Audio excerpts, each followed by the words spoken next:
அடியேன் ராமானுஜதாசன். அனைவருக்கும் வணக்கம். இன்று சுதர்சன ஜெயந்தி.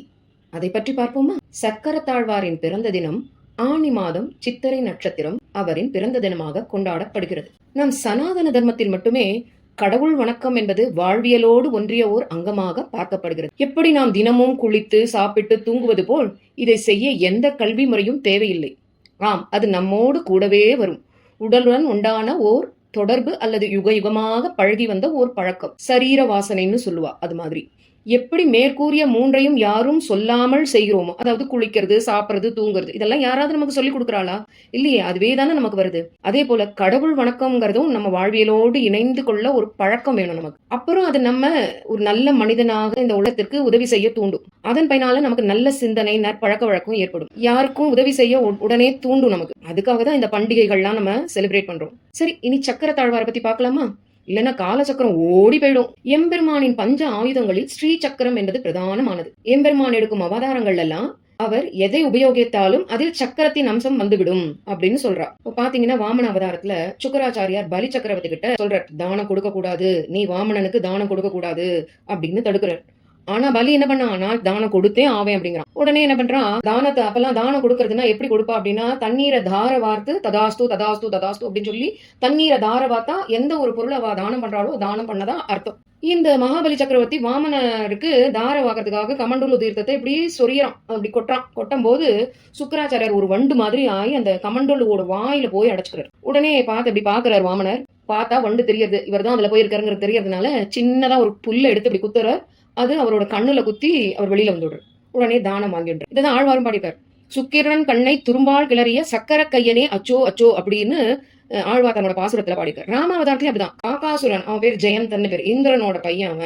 அவன் சீத்தைய தன் அழகால துன்பப்படுத்திட்டே இருந்தான், காக்காயா இருந்துட்டு. அதனால ரொம்ப கோபம் வந்து ராமருக்கு. அவர் உடனே ஒரு சின்ன துரும்பு எடுத்து அது அவன் மேல எறிகிறார். அது அவனை போய் 3 லோகத்திலயும் போய் மண்டி இடுறான், என்னை காப்பாத்துங்க.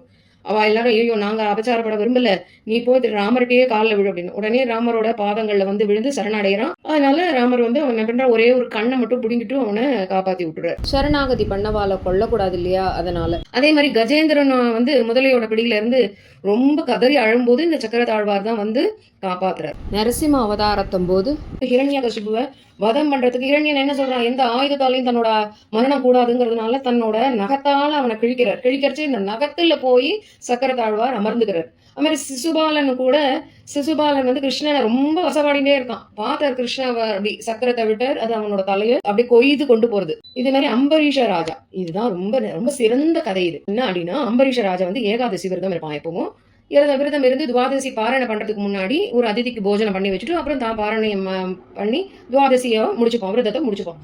அப்படி ஒரு நாளைக்கு இருக்கும்போது துர்வாச முனிவர் அவனோட அரண்மனைக்கு வர, இவன் ஏகாதசி விரதம் முடிச்சிருக்கான், அப்பதான் துவாதசி பாராயணம் பண்ணணும். துர்வாசரும் வர அவரை அதித்தி போஜனத்துக்கு சொல்றான். போய் நதியில தீர்த்தாடிட்டு வரேன், குளிச்சுட்டு வரேன் அப்படின்னு சொல்லி அவர் குளிக்கிறதுக்கு நதிக்கு போறாரு. ஆனா நதிக்கு போனவர் இவர் பாரணம் பண்ணணும்னா அதுக்கு ஒரு குறிப்பிட்ட டயத்துக்குள்ள முடிக்கணும். ஏகாதசி விரதம் இருந்து துவாதசி பாரணம் மறுநாளைக்கு காத்தால் 9 மணிக்குள்ள முடிச்சு விடணும். பாரணங்கிறது சாப்பிட்டு முடிக்கணும். இப்ப உண்ணாவிரதம் இருந்தா ஜூஸ் சாப்பிட்டு விரதத்தை முடிக்கிறாங்க, அது மாதிரி விரதம் இருந்துட்டு மறுநாளைக்கு அந்த 9 மணிக்குள்ள எல்லாம் சாப்பிட்டு முடிக்கணும். அப்பதான் அந்த ஏகாதசி விரதம் இருந்த பலன் உண்டு. ஆனா இந்த துர்வாச முனிவர் வராததுனால அதிதி போஜனம் பண்ணாம இவர் சாப்பிட முடியாது. என்னது, ரொம்ப தர்ம சங்கடமா இருக்கு. விரதம் முடிக்கணும், அதுவும் பாவம். 9 மணிக்கு முடிய முன்னாடி சாப்பிடலைன்னா அதுவும் பாவம்.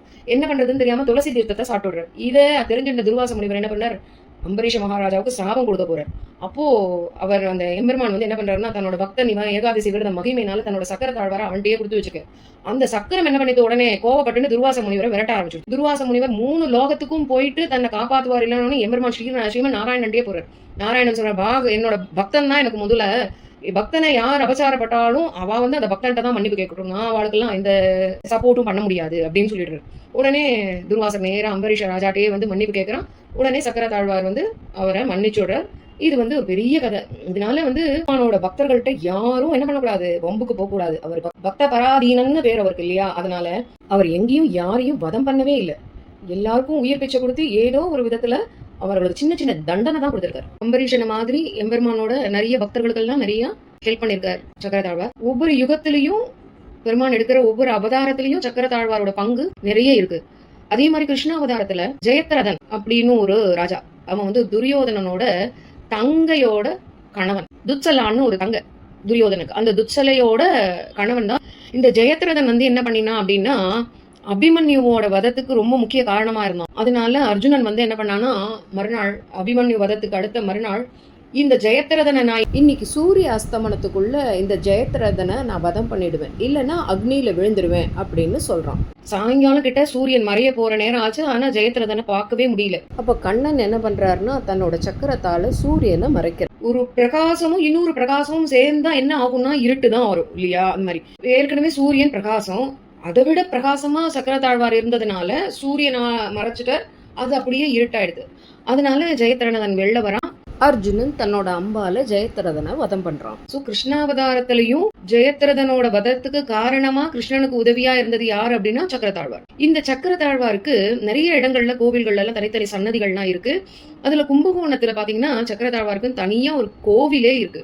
எம்பெருமானோட கையில சக்கரம் இருக்கும், பாத்துட்டீங்களா? அந்த கையில இருக்கிற சக்கரம் இருக்கிறது வந்து சில இடங்கள்ல பாத்தீங்கன்னா பிரயோக சக்கரமா இருக்கும். இந்த பிரயோகம் அப்படின்னா விடுறாரு இல்லையா பெருமாள், அந்த விடுறதுக்கு பேர் பிரயோகம்னு பேரு. அந்த மாதிரி பிரயோக சக்கரமா இருக்கிற பெருமாள்ல வந்து நம்ம ரொம்ப வணங்கினோம்னா அவர் உடனே வந்து நமக்கு வந்து ஹெல்ப் பண்றாரு. அப்படிங்கறதுனாலதான் அந்த பிரயோக சக்கரத்தை ரொம்ப முதன்மையா சொல்லுவா. முன்னாடி எல்லாம் என்ன பண்ணுவாங்கன்னா, ஸ்ரீரங்கத்துல தெப்ப உற்சவம் நடக்கிறச்சு காவேரியில சில 100 வருஷங்களுக்கு எல்லாம் முன்னாடி தெப்பத்தை குளத்துல பண்ண மாட்டா, காவேரி தண்ணி ஓடுற தண்ணியில தெப்பமா விட்டு பெருமானுக்கு தெப்ப உற்சவம் கண்டருவா. அப்படி ஒரு தடவை வந்து தெப்ப உற்சவம் கண்டருளும் போது காவேரியில வெள்ளம் கரவண்டு ஓட ஆரம்பிச்சிருக்கு. தெப்பத்துல பெருமாள் இருக்க, பெருமாள் அப்படியே சுத்தி சுத்தி தெப்பத்தை இது பண்ணிட்டே இருக்கா.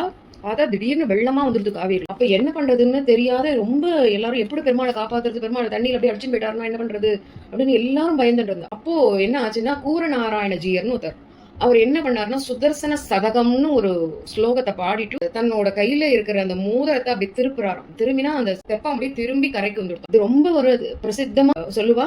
இது வந்து சுதர்சன ஆழ்வாரோட ஒரு அற்புதம்னே சொல்லலாம். இது சில 100 வருடங்களுக்கு முன்னாடி நடந்த ஒரு அற்புதம். இதனால யாருமே பெருமாளை யாருமே ரொம்ப சுத்தி சுத்தி வரமாட்டா. கோவில்ல பாத்தீங்கன்னா பெருமாளுக்கு பக்கத்துல இருக்க சக்கரத்தாழ்வார சுத்தி சுத்தி சுத்தி சுத்தி வருவா. பெருமானை சும்மா ஒரு 2 தடவை ஒன்று சேவிச்சுக்கிறேன். பெருமாளை வந்து பெருமாளோட பெருமாளுக்கு பாகவதனா இருக்கிறவர்கிட்ட தான் ரொம்ப பிடிக்கும். பாகவத அபச்சாரம் பண்ணக்கூடாதும் பெருமாள். என்னோட பாகவதனுக்கு யார் அபச்சாரம் பண்ணாலும் அவளை நான் மன்னிக்க மாட்டேன் அப்படின்னு சொல்றாரு. அது மாதிரி அதனாலதான் அம்பரீஷன் பாகவதனா இருந்ததுனால அவனுக்கு தண்டனை கொடுக்க பார்த்த துர்வாசர், அதனால அவனை காப்பாத்தினர். அது மாதிரிதான் சக்கரத்தாழ்வாரும் ஒரு பாகவதன் இல்லையா? அதனால பெருமாள் வந்து என்ன சுத்தலையே அப்படின்லாம் எதிர்பார்க்கல. ஏன்னா சக்கரத்தாழ்வார் வந்து பெருமானோட பாகவதன் இல்லையா? அதனால சக்கரத்தாழ்வார பிரதர்ஷனம் பண்ணாலே அவர் எல்லா அனுகிரகமும் பண்ணிடுறாரு. அதனால இந்த கலியுகத்துல சுதர்சன ஆழ்வார் வந்து ஒரு சிறப்புமிக்க தெய்வம்.